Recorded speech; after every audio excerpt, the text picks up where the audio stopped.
All right, here's a car that should be perfect, less than 10,000 miles, expensive as hell, and already throwing tantrums, misfires, check engine lights, the whole dealer soap opera. You'd think a car this fresh would be bulletproof, right?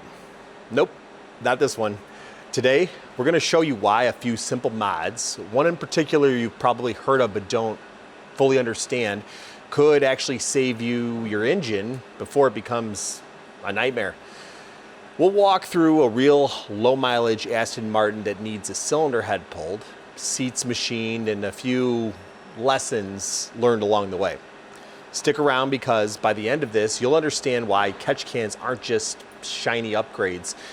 They're insurance, and maybe, just maybe, you'll stop blaming your $200,000 or $2,000 car every time it puffs out oil.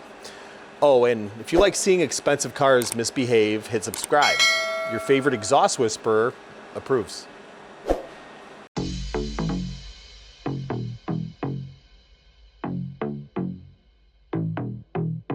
Okay, I'm gonna start by getting the context straight because part of why this is interesting is where the engine came from and how Aston builds these cars.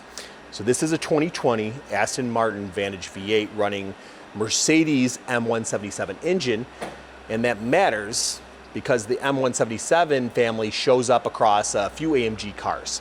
So the W205 C63 and some of the S and E class applications. Now it's not the M178 that the GT uses. It's slightly more common Mercedes V8 that you find in a lot of the other modern AMGs. In other words, familiar hardware awkwardly fitted into a bespoke British chassis. Now that's a recipe for interesting afternoons, and Aston Martin, by the way, makes beautiful cars.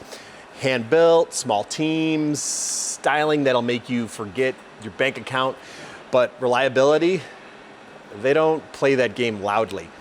They seemingly did the smart thing though and stuck a Mercedes engine in there to reduce the freakout factor, and in theory it's the best of both worlds. Aston gets soul and styling, and Mercedes gives them a solid powertrain. But in practice, sometimes the marriage needs counseling. Now, the owner brings us this Vantage with a complaint so boringly dramatic that it should be a TV show. Intermittent misfire, random check engine light, runs fine, light comes on, restarts it, clear, rinse and repeat. And then the dealer gets the call, and this is where the story turns into a multi-act soap opera. So the car drops at the dealer, techs read the codes, swap, easy stuff, log data, loop Aston Martin in remotely for support, and things get procedural. They request 3 very specific logs: a 15-minute cold idle, a 20-minute warm idle, and a 5-mile drive with ignition left on for 30 minutes after to watch the fuel pressure. They run the logs, the misfire appears at least one time, but the results are inconsistent. At one point, Aston flags the plugs that were supposed to be new. The photos come back and Aston asks, "Are you sure these plugs are only a month old? They look awful." Fuel on cylinders 4, 5, 7. Fuel fouling, the dealer's response is replace those injectors, swap the plugs, code new injectors, clear misfire, and test drive at least 30 more miles, then 120, log it, Aston says, looks good, and then the customer picks up the car. Check engine light flashes as they drive out. The misfire returns. Cylinder 4 shows odd pulse data. The dealer freaks out, reseats, but then replaces injector number 4. Another 100-mile test drive, all clear. They back the car in the driveway, and that claim was short-lived. So the dealer at this point has had the car for 3 months, which is multiple long stays within those 3 months. Customer texts and emails, and they get answers like, need another day for cold starts or need more miles to confirm. And over 100 days without the car, the customer's patience was basically gone. Now, this timeline matters because the dealer treated it as an intermittent electrical fuel issue, swapping parts, which it's a valid strategy, but The misfire didn't follow the coils or plugs, and that points to a mechanical sealing problem or maybe an air intake leak. And street tests can't always reproduce the thermal load or based leaks in that case. So what we inherited at this point was a car with a sketchy service history and a stack of replaced parts and a symptom that's still there. But that's when you stop buying parts and start spending diagnostic time. Compression and leak down testing had to be next because no coil swap fixes a valve that won't seal. Now, I think it's worth noting that the dealer did a lot of the right things in sequence. They logged, they inspected, they replaced parts that were suspect, but the problem with chasing symptoms is that you can spend 4 figures on parts and still miss the root cause. The honest play, especially with a low mileage car like this, is to open up the top end if the compression tests point that way. But it's expensive and scary, but still less scary than buying a used engine or accepting a 6-figure dealer quote for a new long block. Now, the customer wasn't willing to gamble on that, and neither were we. Now, we knew all of this info because the owner supplied it to us.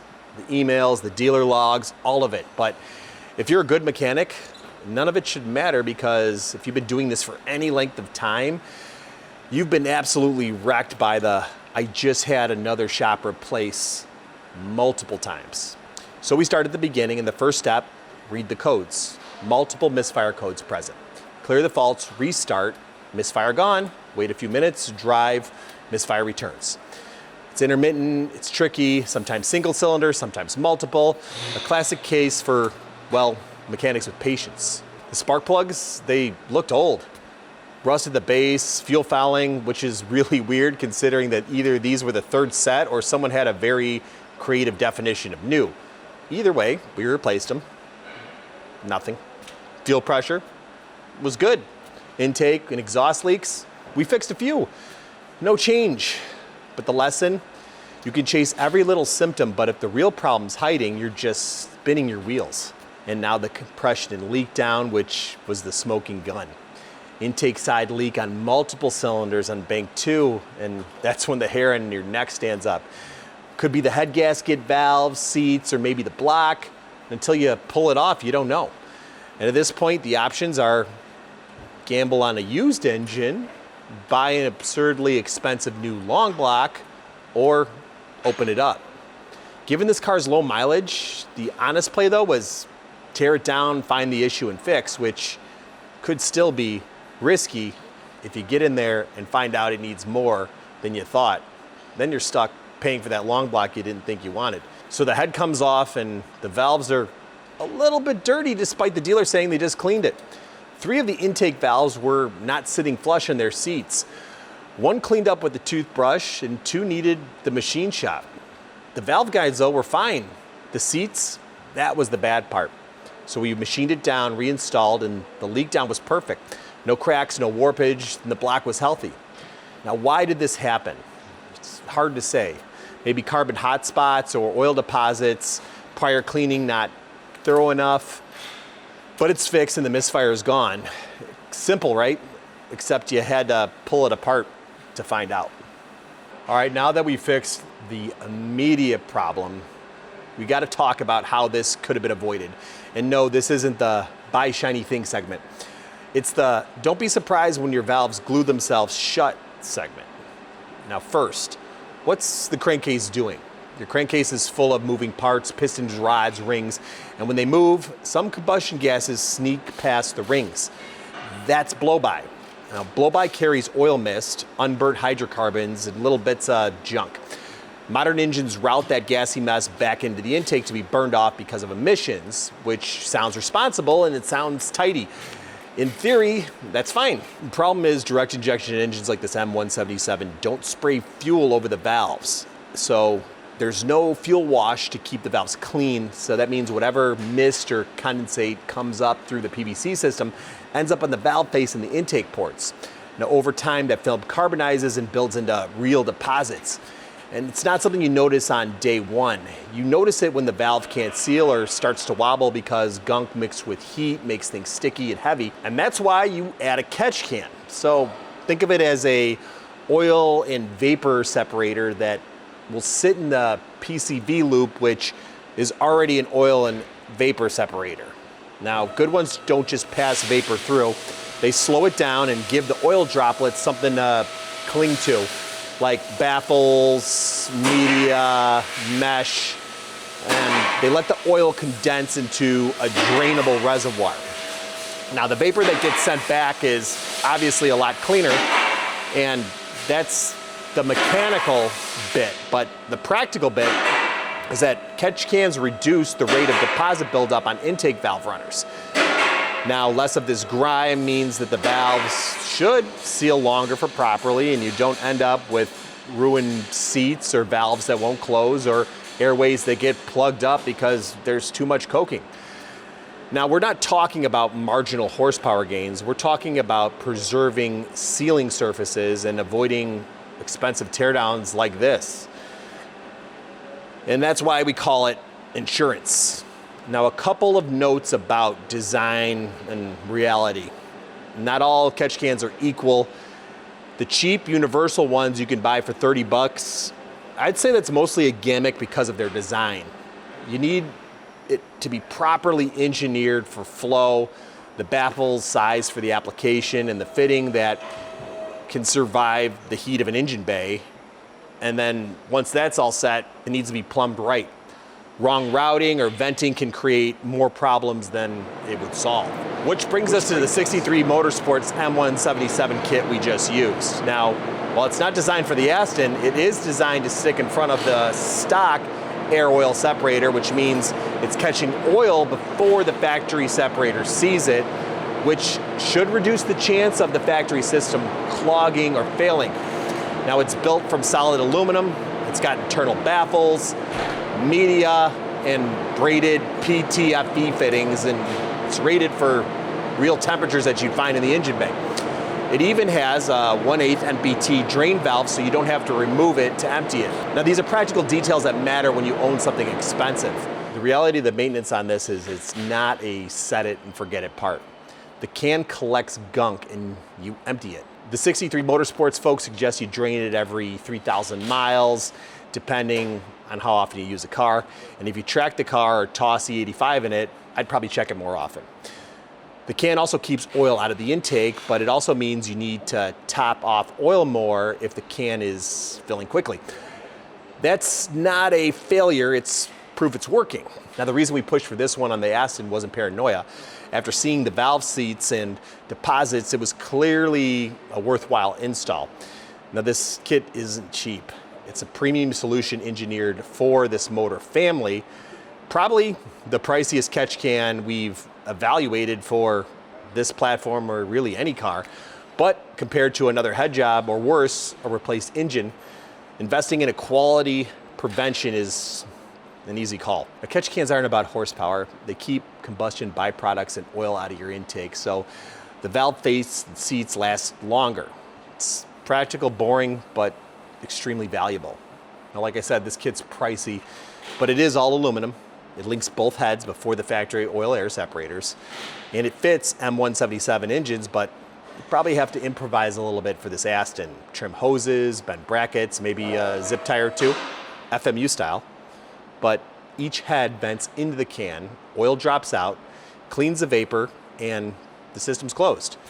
You service it every few thousand miles, and I'd say it's pretty cheap insurance compared to another head job. All right, so I'd mentioned to you guys that we'd need to do some things in order to get this system to fit, and what those things are getting this part to go in line with the factory catch can system. And hearing that, you might be thinking, factory catch can system, I thought we're installing a catch can.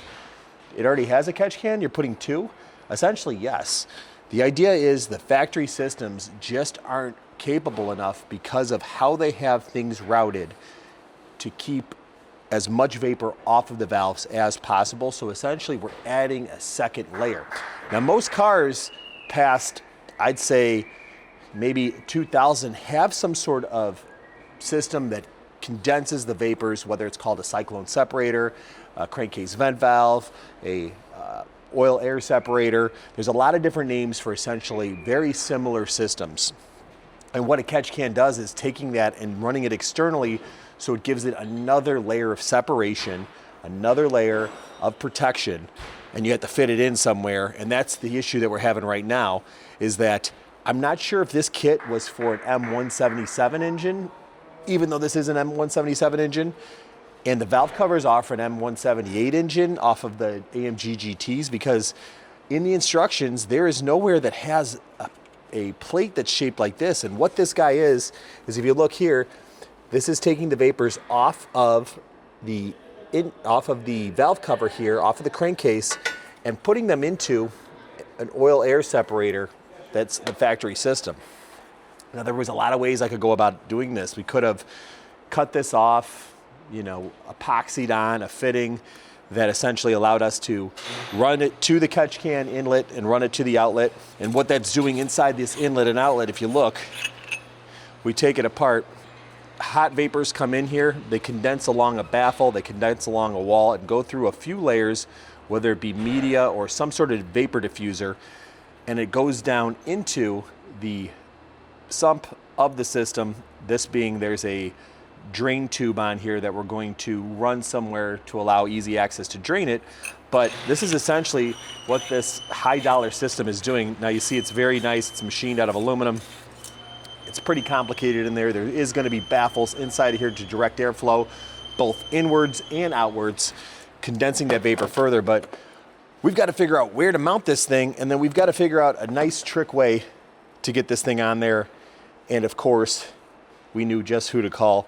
The idea, instead of just cutting this thing up or jamming a fitting in there, we wanted to make a plate that attaches to the valve cover using our friends at TL Fabrication. Came out pretty good. As you can see, it was a bit of a pain, especially that smaller flange here. There's a lot of points on there to get the shape correct.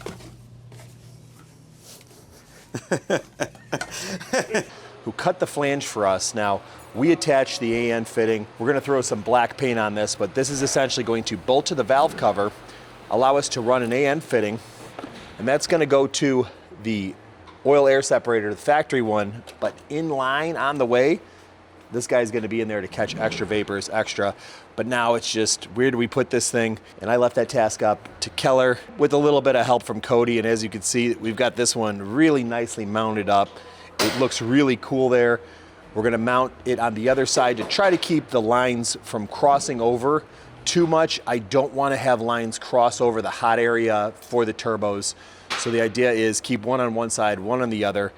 We think we've got a good idea for that, but as you can see, it wasn't a straight, simple bolt-on procedure. We had to do a fair bit of thinking to get this on there, and luckily I had both Keller and Cody to kind of help me figure out the best place to put this on this very expensive sports car. So here's what we did.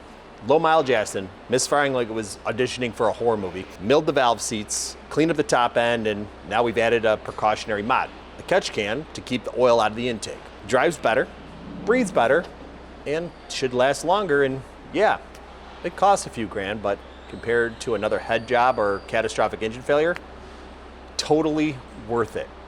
Now this isn't just about keeping the valves clean. OEMs have brilliant engineers, world-class talent, but they're also making cars that have to be profitable. You're never gonna see an engine tested for 100 cold starts in a cool climate followed by 50-foot moves to showrooms. That's a real world scenario that they can't economically plan for. So they design a good enough window, 40, 50,000 miles of acceptable performance, and rely on maintenance to cover the gaps. CATCHCANs aren't sexy, but they're insurance against the stuff that nobody can test for. Now we took something expensive that could have ended in a nightmare and turned it into a machine that actually can be dependable. Low mileage failure, fixed. Precautionary mods installed, check. All of it solid, with the oil being where it belongs. And yep, that's a balancing act we do here at FMU. Price, drivability, flow, all in one shot without turning it into a circus. So there you have it, a couple $1,000 and a few hours of labor to keep the Aston from sneezing out oily fireballs. And sometimes the simplest thing, catching oil, is the most important. If it saves a few headaches and a few dollars down the road, that's a win, FMU style. Now, let's remember, don't trust the hype or fairy tale fixes. If you've got questions about mods or preventative stuff like this, drop them in the comments. We'll probably read them and give you an answer that you didn't know you needed. So catch your blow-by, keep your valves clean, and don't let a misfire ruin your day. Stay loud, stay curious, and we'll see you next time.